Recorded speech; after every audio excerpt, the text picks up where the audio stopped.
Hi guys, it's विवेक दशोरा और national interest के इस एपिसोड में हम बात करेंगे पीएम जन आरोग्य योजना जो अभी अभी न्यूज में थी। न्यूज में होने का रीजन आप लोगों को बेटर न्यूज़पेपर में देखा होगा कि इसमें जो कवरेज है, इसमें जिन लोगों को कवर किया गया है, हेल्थ कवरेज स्कीम है ये, उनकी एज को 70 ईयर्स की कैपिंग को अब रिमूव कर दिया गया है। मतलब कि अब 70 ईयर्स एंड अबव को भी इसमें अलाउ किया जाएगा। अदरवाइज पहले इसमें 70 ईयर्स एंड अबव वाले जो है उनको अलाउ नहीं किया जाता था, तो अब वो भी इस हेल्थ कवरेज सिस्टम में कवर्ड होंगे। अब यहाँ पर आप इसको दो तरह से देख सकते हैं कि हमने वृद्धों को कवर किया है। हमने वृद्ध जनों को कवर करने के लिए स्पेशली ये जो एज की कैपिंग थी इसको क्यों रिमूव किया, मतलब कि इसको रिमूव करने के पीछे का क्या कारण है। तो एक बड़ा कारण ये है कि इसका मतलब हमारे यहाँ पर वृद्ध जनों की जनसंख्या बढ़ती जा रही है। पॉपुलेशन में जो परसेंटेज है वो धीरे धीरे इंक्रीज हो रहा है, तो हम इस चीज को नेग्लेक्ट नहीं कर सकते थे। ये एक इंपॉर्टेंट चीज है। और इसके साथ में हम इस पॉडकास्ट में ये भी देखेंगे कि आखिर ऐसी जो हेल्थ फॉर ऑल टाइप की स्कीम्स है, in health for all type की स्कीम से जो बेनिफिट्स हैं वो क्या है, मतलब कि ये किस तरह से काम करती हैं। So let's jump on the agenda कि हमारा इस प्रोग्राम का एजेंडा क्या रहेगा। उसमें सबसे पहली चीज है कि यूनिवर्सलाइजेशन क्या होता है। हेल्थ का यूनिवर्सलाइजेशन या सार्वभौमिकरण, हेल्थ फॉर ऑल क्या चीज है। अगर आपसे वर्ड आ जाए हेल्थ फॉर ऑल और वहीं से मेंस का क्वेश्चन स्टार्ट होता है या हमसे इंटरव्यू में पूछ लिया जाता है, तो हमारे पास एटलीस्ट इस चीज का कंसेप्ट क्लियर होना चाहिए कि ये क्या है। उस पर बात करेंगे। दूसरा क्या, हेल्थ केयर और पॉवर्टी रिडक्शन के बीच में गरीबी उन्मूलन में कोई कोरिलेशन है, ऑब्वियस सी बात है, उस पर हम बात करेंगे। और आयुष्मान भारत का टारगेट क्या है, ये किस तरह से इन दोनों चीजों को, यूनिवर्सलाइजेशन ऑफ हेल्थ और जो पॉवर्टी रिडक्शन है, इन दोनों को ये टारगेट करता है। सो चलिए देखते हैं what is universalization of health care. इसका मतलब ये है कि हेल्थ फैसिलिटीज एक ऐसे अम्ब्रेला की तरह होना चाहिए जो आप यहाँ पर देख सकते हैं कि वो सभी लोगों को अवेलेबल है, regardless of gender, regardless of any financial criteria और the property criteria, regardless the age, regardless anything, regardless the region, regardless the language। तो उसको हम यूनिवर्सलाइजेशन ऑफ हेल्थ कवरेज कहते हैं। मतलब वो सभी को कवर करता हो, जैसे कि कॉन्स्टिट्यूशन ऑफ इंडिया में आर्टिकल 21 में right to life regardless of anything दिया गया है। इसमें रेस, कास्ट, सेक्स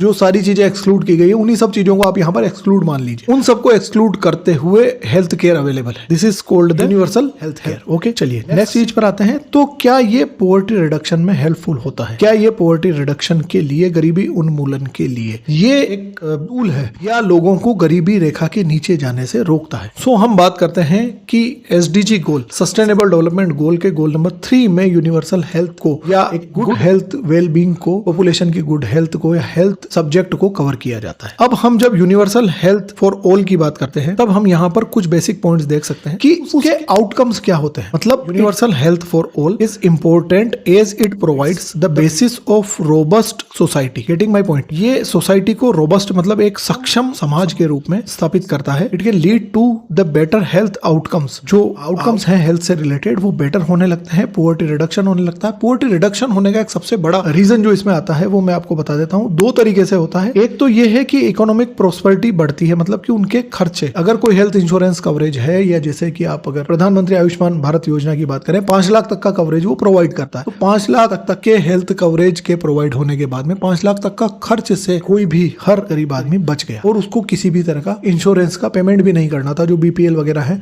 उनको तो बिल्कुल उसमें किसी तरह की कोई इंस्टॉलमेंट भी नहीं है, मतलब उनकी कोई किस्त भी नहीं है। सो पॉवर्टी रिडक्शन में एक तो ये कि उसका हेल्थ का खर्चा बच गया। दूसरा क्या है कि अगर कोई बीमार है, अगर किसी को किसी तरह की कोई बीमारी है और उसके पास पैसे नहीं है, तो उस चीज को लेकर बैठा रहेगा इंस्टेड ऑफ इलाज करवाने के। तो जब वो उसका ट्रीटमेंट नहीं ले रहे हैं और क्योर नहीं हो रहे हैं, तो वो एक तरह से हमारा जो ओवरऑल पॉपुलेशन है उसकी प्रोडक्टिविटी में इन्वॉल्व नहीं होगा। बीमार आदमी कभी भी प्रोडक्टिव नहीं होता है, तो वो कार्यशील की जगह कार्यभार बन जाएगा। और जब कार्यभार किसी तरह का इकोनॉमिक में अपना योगदान नहीं दे रहा है, तो ऑब्वियस सी बात है कि वो जनसंख्या हमारे लिए ओवरऑल गरीबी को बढ़ाती है। मतलब गरीब लोगों की काउंटिंग है वो बढ़ रही है, एक एक करके ऐसे गरीब बढ़ते जा रहे हैं। मतलब बीमारी ज्यादा है तो वो लोग ऑटोमेटिक गरीब होते जाएंगे क्योंकि वो कोई काम नहीं कर पा रहे। This is how it is correlated with the economic prosperity.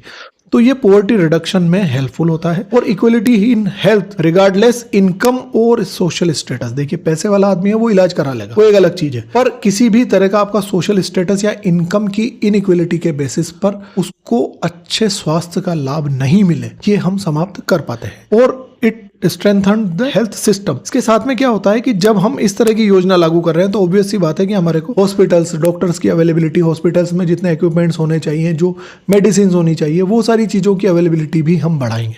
तो पूरा जो हेल्थ सिस्टम है उसको भी हम रोबस्ट कर रहे होंगे। So this is how it is correlated with the poverty reduction. ठीक है, चलिए नेक्स्ट चीज पर जंप करते हैं। आप एक डेटा यहाँ पर आप देख सकते हैं, हालांकि ये 2018-19 तक का है। इसमें मैं आपको डिफरेंशिएट करके आपको इस चीज को बताता हूँ। The term is out of pocket expenditure. बीमारी पर होने वाला खर्च अगर किसी इंश्योरेंस में कवर नहीं है तो इतना बड़ा हो जाता है कि वो आउट ऑफ पॉकेट हो जाता है, मतलब किसी की जेब वहन नहीं कर सकती। आउट ऑफ पॉकेट एक्सपेंडिचर ये कीवर्ड है और इसको बार बार यूज करना, इसको बार बार समझना कि ये मेंस में कहां पर यूजफुल हो सकता है। मेंस के आंसर में या फिर अगर आप इंटरव्यू देने जा रहे हैं, इंटरव्यू के आंसर्स में ये वर्ड आपके लिए बहुत यूजफुल होता है। आउट ऑफ पॉकेट एक्सपेंडिचर तो covers the out of pocket expenditure. ठीक है, अब मैं आपको बताता हूं आउट ऑफ पॉकेट एक्सपेंडिचर को जब कोई भी गवर्नमेंट हेल्थ एक्सपेंडिचर होगा वो किस तरह से कवर कर रहा होगा। गवर्नमेंट हेल्थ एक्सपेंडिचर यहां पर देखिएगा, this is the GHE government health expenditure, सरकार के द्वारा परसेंटेज में इंक्रीज किया जा रहा है। 2013-14 का ये डेटा यहां पर दिया गया है। 13-14 के डेटा से आप समझ सकते हैं कि 2000 लगभग 28% एक्सपेंडिचर गवर्नमेंट का था, फिर 29 हुआ, 30% हो गया, 32% हो गया। जैसे जैसे ये एक्सपेंडिचर बढ़ रहा है, ये है out of pocket expenditure. Out of pocket expenditure का मतलब 2013-14 से हम कंपेयर कर रहे हैं कि जब यहां पर मान लीजिए 100 में से 28 रुपया कोई आदमी स्वयं वहन कर रहा है, तो बाकी के बचे हुए पैसे आउट ऑफ पॉकेट एक्सपेंडिचर से 100 में से 28 रुपया सरकार दे रही है। ये 2013-14 का डेटा है। अब अगर 100 में से 28 रुपया सरकार दे रही है तो बाकी का जो बचा हुआ पैसा है लगभग 70 रुपए वो स्वयं व्यक्ति वहन कर रहा है, परिवार वहन कर रहा है। तो जब परिवार वहन कर रहा है तो वो ऑब्वियस सी बात है कि वो आउट ऑफ पॉकेट एक्सपेंडिचर हो रहा है, क्योंकि उसकी पॉकेट उतना वहन नहीं कर पाएगी। क्योंकि जहां आपको एजुकेशन पे, अदर चीजों पे खर्च करना है, उसके साथ ही आप स्वास्थ्य पर एक बड़ा खर्चा आप कर रहे हैं अगर, तो उस बड़े खर्चे के साथ में आपकी पॉकेट के वो आउट निकल जाएगा। अब हम ये समझ पाते हैं कि जैसे जैसे आप इस चीज का इंक्रीमेंट देखना कि जैसे जैसे ये खर्चा बढ़ रहा है, इस ग्राफ में हम देख सकते हैं ये कौन है, ये सरकार का है, गवर्नमेंट हेल्थ एक्सपेंडिचर नीचे वाला जो है। तो जब गवर्नमेंट हेल्थ एक्सपेंडिचर बढ़ रहा है, आपको ऑटोमेटिक समझ में आ रहा है कि यहाँ पर जो पर्सन का व्यक्तिगत खर्चा है हेल्थ पर वो कम होता जा रहा है। समझ रहे हैं बात को? ये ग्राफ ये शो करता है कि 2018-19 तक, और अब हम अगर इसको आज की तारीख से कंपेयर करें, 2018-19 का डेटा, इससे अगर हम कंपेयर करें तो ये लगभग इतना हो गया कि आउट ऑफ पॉकेट एक्सपेंडिचर नीचे चला गया है और ये जो गवर्नमेंट हेल्थ एक्सपेंडिचर है ऊपर चला गया। मतलब गवर्नमेंट ही सब कुछ वहन कर रही है हेल्थ एक्सपेंडिचर के नाम पे। तो किसी भी आम आदमी का, किसी भी गरीब आदमी का आउट ऑफ पॉकेट एक्सपेंडिचर लगभग समाप्त हो गया है। This is the impact of the प्रधानमंत्री जन आरोग्य योजना। ठीक है, चलिए। प्रधानमंत्री जन आरोग्य योजना के बारे में आप दो कीवर्ड्स बार बार यूज कर सकते हैं कि एक ये वर्ल्ड की लार्जेस्ट हेल्थ कवरेज स्कीम है। कैसे? क्योंकि हम हिंदुस्तान में वर्ल्ड की लार्जेस्ट पॉपुलेशन लेकर बैठे हैं और उस पॉपुलेशन का लगभग 40% बॉटम ऑफ द पॉपुलेशन, 40% ऐसे लोग जो निचले तबके पर हैं आय के स्तर में, उनको इस स्कीम में कवर किया जा रहा है। और अब हमने एज लिमिट की कैपिंग भी हटा दी है। ठीक है, सो this is how it works. अब बात ये कि हाँ, हमने इस बात को समझा है कि यस, भारत में 70% ईयर्स जो एज हमारे यहाँ पर हुआ करती थी, उस एज की कैपिंग को हमने रिमूव कर दिया है 70 ईयर्स की। ठीक है, सो इस 70 ईयर्स की कैपिंग को रिमूव करने का मतलब ये है, मैंने आपको इंट्रोडक्शन में भी कहा है कि इसका मतलब ये है कि हमारे यहाँ पर एज्ड पॉपुलेशन बढ़ रही है। इस एज्ड पॉपुलेशन के बढ़ने के अगर साइंस हम देखें तो हमारे यहाँ पर सीनियर सिटीजन्स की पॉपुलेशन बढ़ रही है। और ये एक डेटा यहाँ पर मैं आपको प्रोवाइड कर रहा हूँ, ये बता रहा है कि वर्ल्ड पॉपुलेशन प्रोस्पेक्टस 2022 के अकॉर्डिंग लगभग हमारे यहाँ पर 2050 में जो पॉपुलेशन है वो 20% को टच कर जाएगी। 20% हमारी जो आबादी में हर 5वां व्यक्ति वृद्ध होगा। वृद्ध का मतलब मोर देन 60 ईयर्स। ठीक है, सो इंडिया एजिंग रिपोर्ट भी यहाँ पर एल्डरली केयर इन इंडिया के द्वारा प्रस्तुत की गई थी, उसके भी कुछ डेटा को हम यहाँ पर ऐड कर रहे हैं।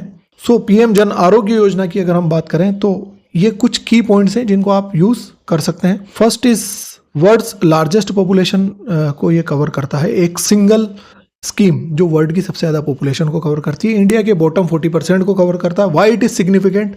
ये क्यों महत्वपूर्ण है? क्योंकि इंडिया में पॉपुलेशन धीरे धीरे वृद्ध लोगों की पॉपुलेशन बढ़ रही है। उस डेटा को आप लिख सकते हैं, that is longitudinal ageing study in India हुई है, जिसमें ये डेटा रिवील हुआ कि लगभग 19.5% या 20% आप एक मोटा मोटी आंकड़ा याद रख सकते हैं कि 2050 तक हमारे यहाँ पर 20% जनसंख्या एल्डरली हो चुकी होगी। ये पॉवर्टी रिडक्शन में किस तरह से हेल्पफुल है आउट ऑफ पॉकेट एक्सपेंडिचर के लिए, जिसको हम देख चुके हैं। क्योंकि भारत में जो आउट ऑफ पॉकेट एक्सपेंडिचर है वो ग्लोबल एवरेज से लगभग 2.5 गुना ज्यादा था। ग्लोबल एवरेज जो था हेल्थ पर आउट ऑफ पॉकेट, जो वैश्विक रूप में कोई आम आदमी, कोई गरीब आदमी, कोई भी व्यक्ति अगर अपने स्वास्थ्य पर अपने परिवार में खर्च करता है, जो उसके पॉकेट से खर्च कर रहा है, कोई इंश्योर्ड नहीं है, उससे भारत का जो खर्चा है वो 2.5 गुना ज्यादा था। This is how you can prove each and every concept. आप किसी भी चीज को लॉजिकल रूप में लिखेंगे तो आपको मार्क्स ज्यादा अच्छे मिलेंगे। अदर स्टेटिस्टिक्स की बात करें तो लगभग 60 साल से अधिक के वृद्धों की अगर बात करें, इंडियन एजिंग रिपोर्ट 2023 के अकॉर्डिंग ये बताया गया था कि 60 साल से अधिक के जितने भी लोग हैं उनका हेल्थ कवरेज केवल 20% ही लोग किसी तरह के इंश्योरेंस में कवर्ड थे। इसलिए पीएम जन आरोग्य योजना की एज 70% की लिमिट को हटाना, केपिंग को हटाना ज्यादा यूजफुल रहेगा। और दूसरा, नीति आयोग की एक रिपोर्ट में भी बताया गया है कि जितने 60% के अनकवर्ड लोग हैं उनमें से 58% वुमेन हैं और उन 58% की भी आधी से अधिक महिलाएं विडो हैं, मतलब उनके पति नहीं है। तो ये आप समझ सकते हैं कि ये विमेन सेंट्रिक भी हो जाता है। Getting this is the whole topic. और इससे जुड़े हुए लॉजिकल पॉइंट्स हमने देखे हैं, उसके कंसेप्ट हमने देखे हैं, कंसेप्ट के साथ में हमने कीवर्ड्स देखे हैं और हमने ये देखा है कि उस चीज के लिए आप कौन से पॉइंट्स लिख सकते हैं जिससे आपको आंसर्स में बेटर मार्क्स मिलेंगे या इंटरव्यू में आपके रिप्लाई में एक लॉजिक रहेगा। Getting this? Okay, so thank you. This is from my end. I am Vivek Dashora. मिलते हैं अगले टॉपिक में।